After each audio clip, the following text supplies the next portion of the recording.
Radhe Radhe, good morning, hello friend, कैसे हैं आप सभी का मेरे न्यू ब्लॉग में स्वागत है। दोस्तों, अगर आप यूट्यूब चैनल से देख रहे हैं तो यूट्यूब चैनल में आपका स्वागत है। अगर फेसबुक पेज से देख रहे हैं तो फेसबुक पेज में आपका स्वागत है। तो फेसबुक पेज से तो सभी देख रहे हैं, यूट्यूब चैनल से भी देखिए, सपोर्ट कीजिए। यूट्यूब को सपोर्ट की बहुत ज़रूरत है दोस्तों। अगर आप फेसबुक पेज से भी देख रहे हैं तो मेरे यूट्यूब चैनल बसंत पंडित जी ब्लॉग को सब्सक्राइब कीजिए दोस्तों। तो बस सुबह सुबह घूम रहे हैं और सुबह का सुंदर नज़ारा रोज़ की तरह आपको दिखाते हैं। ये देखिए सामने गेहूं है और ये देखिए सामने चने, जो चने आप खाते हैं उसकी खेती हो रही है। देखिए यह है। तो दोस्तों थोड़ी देर घूमते हैं और मॉर्निंग वॉक को आए हैं, फिर घर जाएंगे, नहाएंगे, व्यायाम करेंगे, पूजन करेंगे। आज सोमवार है, भोले बाबा का वार है। हे अभयंकर, हे प्रलयंकर, हे भोलेनाथ, आपको नमन बंदन है। तो दोस्तों कल शिवरात्रि थी और आज सोमवार है, दोनों दिन भोले बाबा के हैं। तो बस आज के दिन आपको क्या दिखाते हैं, जुड़े रहिए और ब्लॉग पूरा देखिए, लाइक कमेंट शेयर कीजिए। तो ये आज एक जगह कथा में भी जाना है, सत्यनारायण की कथा है, और फिर देखे दिन भर की क्या कार्यक्रम है वो आपको दिखाएंगे। बस अभी घूम फिर के अब घर को जा रहे हैं। मेरा मोती धूप में सोया है, देखिए धूप का आनंद ले रहा। सुबह सुबह की धूप अच्छी लग रही है, अब मौसम में परिवर्तन हो गया है। मोती पूजन हो गया और आज है सोमवार, भोले बाबा का वार है। तो बस सब तैयार होकर निकलते हैं। जरा हमें एक जगह सत्यनारायण कथा करनी है और देखते हैं वहाँ की वीडियो बनेगी तो दिखाएंगे। बस तैयार होकर निकलते हैं और उसके बाद दिन में क्या होता है वो दिखाएंगे। यूट्यूब चैनल से बहुत बड़ी शिकायत हो गई है, ब्लॉग लोग कम देख रहे हैं और यूट्यूब वालों सपोर्ट कीजिए। और फेसबुक पेज पर वालों का भी धन्यवाद, मेरे ब्लॉग देख रहे हैं। तो फेसबुक से तो लोग देखते ही हैं। तो बस सुबह सुबह ओम नमः शिवाय, शिव ओम नमः शिवाय। तो बस दोस्तों तैयार होकर निकलते हैं। जब तैयार होकर निकलते हैं सत्यनारायण की कथा में, तो कई मैं आ गया यहाँ, मैं तारा विष्टि जी के यहाँ सत्यनारायण की कथा करनी है। अभी तैयारी कर रहा कथा की। कथा करते हैं यहाँ पर, इनकी बिटिया की शादी हुई थी तो यहाँ कथा करते हैं।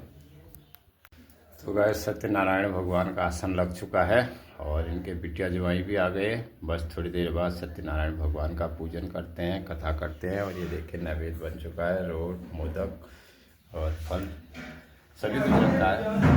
तो भव्य दिव्य दरबार सज गया सत्यनारायण भगवान का। बोलो सत्यनारायण भगवान की जय। तो दोस्तों हम तारा विष्ट जी के आए भी कथा करने के लिए। कथा हो गई और यहाँ इनके बिटिया दामाद आए हैं। सुंदर कथा का पाठ हो गया और अब आरती हो रही है। इनको ढेर सारी शुभकामनाएं, बधाई हैं। सभी लोग कथा में आए हैं, अब आरती करते हैं यहाँ पर। बोलो सत्यनारायण भगवान की जय।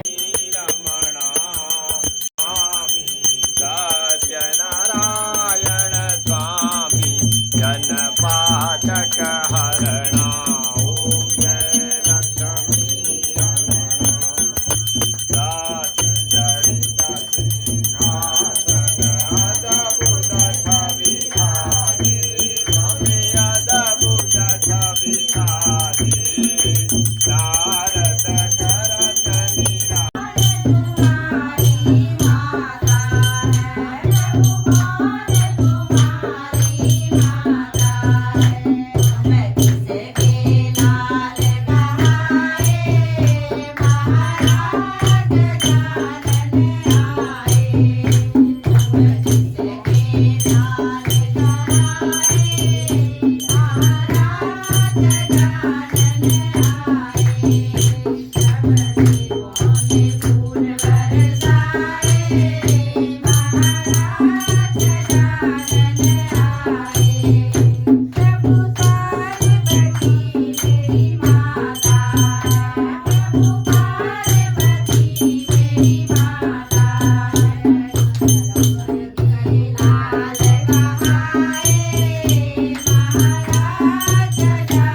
तो यहाँ भोजन व्यवस्था चल रही है, पूरियाँ निकल रही है गरम गरम। एक वीडियो भी बनेगी, वीडियो ब्लॉग में जाएगी। कारीगर नैनीताल के हैं, तो पता लगेगा कौन से कौन है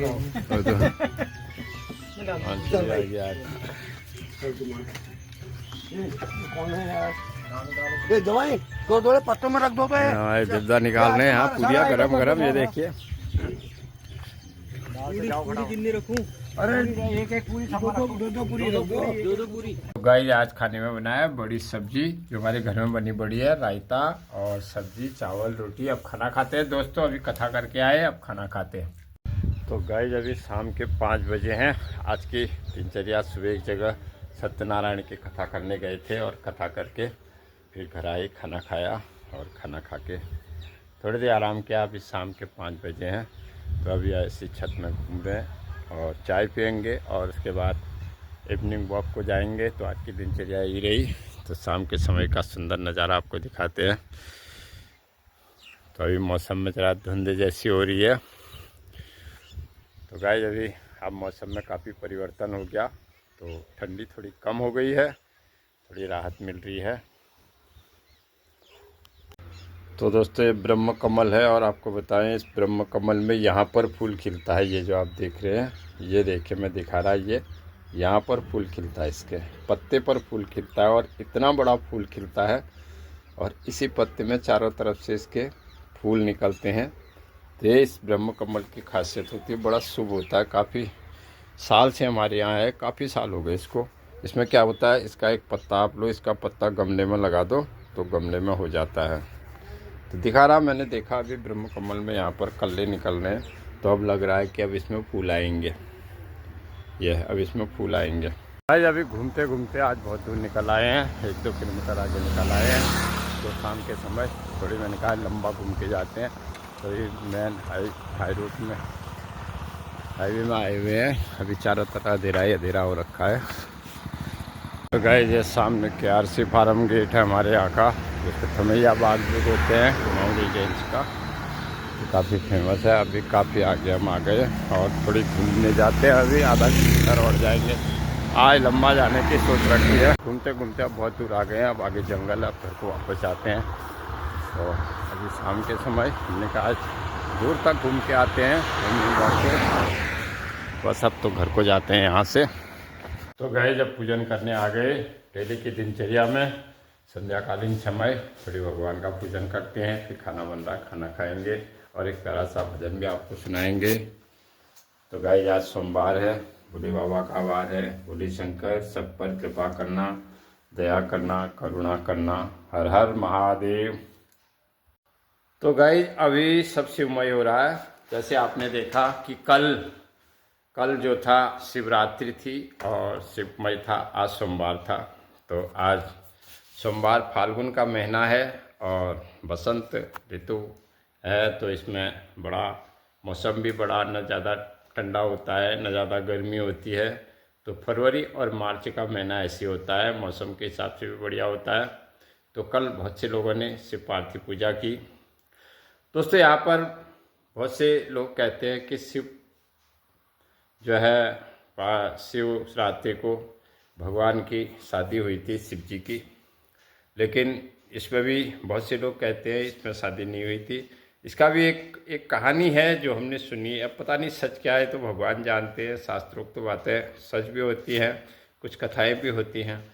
तो शिवरात्रि की एक कथा ये है कि एक जो था व्याधि था, व्याधि शिकारी, तो उसको कोई शिकार नहीं मिला। तो वो जो है बेलपत्र के पेड़ में चढ़ गया और बेलपत्र के पेड़ में चढ़ के उसको जो शिकार देखता, तो रात भर वो तरकस से बाण निकाल के धनुष में चढ़ाता। तो जैसे वो तीर चढ़ाता, शिकार तो नहीं मरता, लेकिन पेड़ से बिलपत्र गिर के नीचे, पेड़ के नीचे शिवलिंग हो जाता है, उसके ऊपर गिरते रहता। तो 4 पहर उसकी यही पूजा होती है। वो जो उसको शिकार देखता है, वो तरकस से बाण निकालता है, धनुष चढ़ाता है और शिकार तो नहीं मरता है, लेकिन बिलपत्र जरूर गिर के बेलपत्री शिव जी के ऊपर, शिवलिंग के ऊपर चढ़ जाते हैं। तो वो जब चढ़ जाते हैं तो ऐसी दोस्तों सुबह हो जाती है। और जब सुबह होती है, कहते हैं उसकी 3 प्रहर की पूजा से भोलेनाथ प्रसन्न हो जाते हैं। भोले बाबा तो हैं ही बड़े भोले, तो प्रकट हो जाते हैं। तो इसीलिए रात को शिव जी की 3 पहर पूजा होती है, इसीलिए इसको रात्रि कहा है। तो बहुत से जो विद्वान हैं, जो शिव भक्त हैं, वो रात को शिव जी का अभिषेक करते हैं, दूध का, दही का, घी का, शहद का तो अभिषेक करते हैं। और रुद्री जो ऋग्वेद यजुर्वेद जो रुद्री है उस रुद्री का पाठ करते हैं, उसमें सारे मंत्र होते हैं और भगवान भोलेनाथ का अभिषेक करते हैं। तो दोस्तों भोले बाबा हैं बड़े भोले, तो आप कहीं भी कोई भी हमारा कार्यक्रम नहीं हो रहा है तो या तो हम पार्थिव पूजा करते हैं या रुद्राभिषेक करते हैं।